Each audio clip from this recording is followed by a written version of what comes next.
La resistencia a la insulina. Vamos a hablar el día de hoy acerca de la relación que existe entre la resistencia a la insulina y la presentación de diabetes. Hoy en día, la diabetes tipo 2 ocupa aproximadamente el 90% de los casos de diabetes que existen registrados en el mundo. Esta enfermedad va en incremento y existen muchos factores asociados para su desarrollo. Hoy vamos a platicar específicamente de la resistencia a la insulina y de la disfunción de la célula beta que están asociadas a la presentación de esta enfermedad. Definamos primero qué es resistencia a la insulina.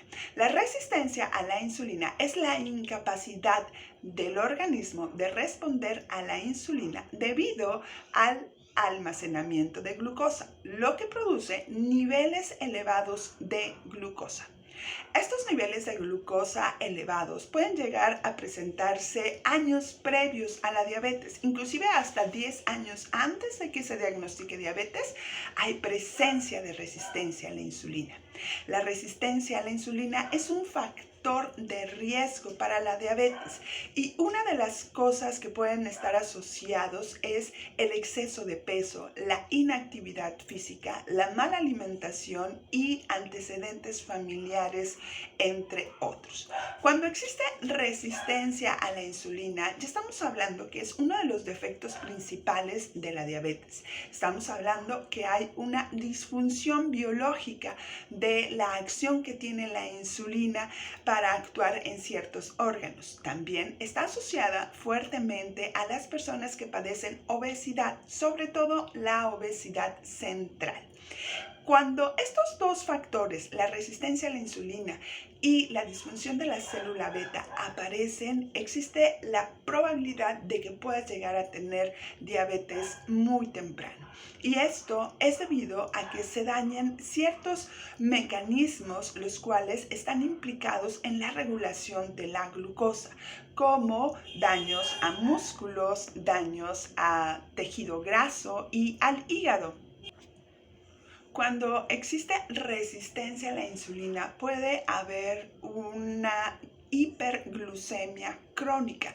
Esta hiperglucemia crónica también se presenta en los pacientes diabéticos y lo que llega a producir en el cuerpo es efectos negativos sobre la función de la célula beta.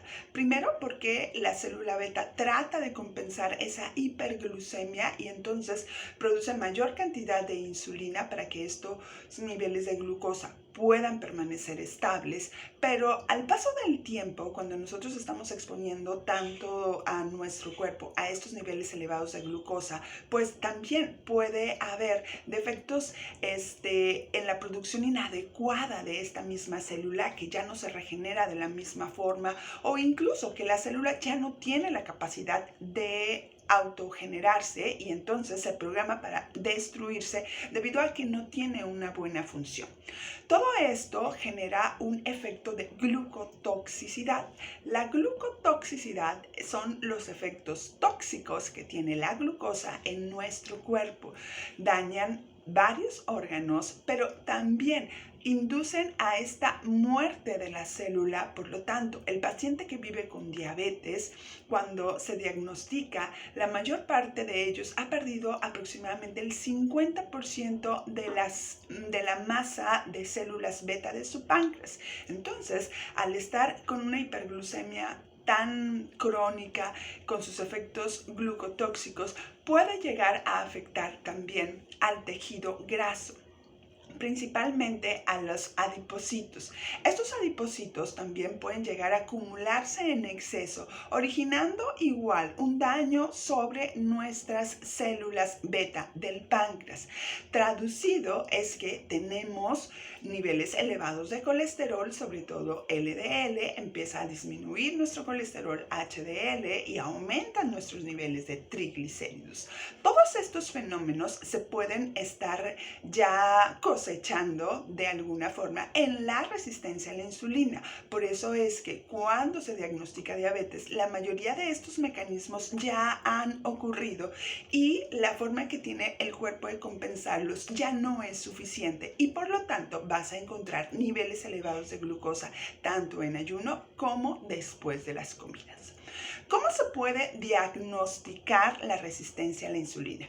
Podemos utilizar 3 métodos para poder diagnosticar nuestra resistencia a la insulina y uno de ellos sería la curva de tolerancia a la glucosa. Este examen se realiza con el paciente en ayuno y se le da a beber 75 gramos de una sustancia que contiene glucosa. Nosotros aquí vamos a ver cuál es el estímulo que tiene el páncreas ante esta glucosa. Y la interpretación de este resultado puede ser en normal, en resistencia a la insulina y en diabetes. Cuando es normal, tus valores a las 2 horas después de haber ingerido esta sustancia con azúcar tienen que estar en un nivel menor a 140. Cuando presentas resistencia a la insulina, los valores se encuentran entre 141 y 199. Cuando existe ya diabetes, tus valores en sangre ya se van a encontrar arriba de 200 ante este estímulo de glucosa que tuviste. Otra de las pruebas que están presentes y que se pueden practicar para evaluar la resistencia a la insulina es la glucosa en ayuno. La glucosa en ayuno nos va a dar lo que son las últimas 8 o 12 horas que la persona pasó en ayuno y vamos a medir esta glucosa. Dependiendo también de los valores que tenga, es la interpretación que nosotros podemos dar. Cuando tenemos valores normales, nuestra glucosa se encuentra menor a 100.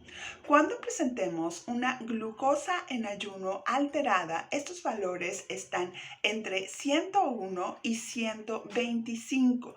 Y cuando se diagnostica ya diabetes, los valores se encuentran arriba de 126.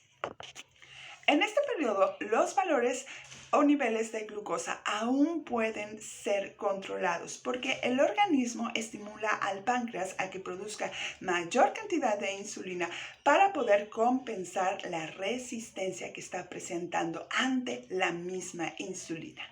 Y por último, también podemos utilizar el examen del índice de HOMA. Este cálculo nos sirve para evaluar la relación entre la cantidad de azúcar y de insulina en sangre. Dependiendo de los valores, también vamos a tener como un valor de referencia de índice de HOMA de resistencia a la insulina y también podemos conocer el HOMA beta. Cuando existe resistencia a la insulina, podemos estar hablando de 4 tipos de resistencia a la insulina: el tipo A, B, C y el tipo secundario. La diabetes tipo 2, inclusive el embarazo, se encuentran en el tipo de resistencias secundarias y también podemos estar asociando otras enfermedades en este tipo de resistencia como la obesidad, como el estrés, inclusive algunos procesos infecciosos pueden estar predisponiendo a que tengamos resistencia a la insulina de tipo secundario. El uso de medicamentos como los glucocorticoides también puede llegar a ocasionar un efecto de resistencia a la insulina secundario, pero la diabetes entra en este tipo de resistencia a la insulina secundario. Los síntomas de la resistencia a la insulina. Muchas ocasiones la resistencia a la insulina no tiene síntomas en sus primeras etapas, pero se ha demostrado que hay síntomas asociados a la resistencia a la insulina, que puede ser desde un cansancio, querer tomar más agua, y existen algunos otros síntomas que podemos estar observando tan solo en algunos pacientes que pueden llegar a presentar alteraciones en su piel, principalmente la acantosis, que la podemos localizar en cuello, en axilas, en ingles, y también se pueden llegar a presentar algunos papilomas cutáneos, sobre todo en la región de del cuello, que muchas personas lo asocian con que son pequeñas verruguitas, ¿no? Y entonces tienen una fuerte asociación ese tipo de papilomas cutáneos con la resistencia a la insulina, no tanto como si fuera otro tipo de infección, sino su relación con la resistencia a la insulina es muy fuerte.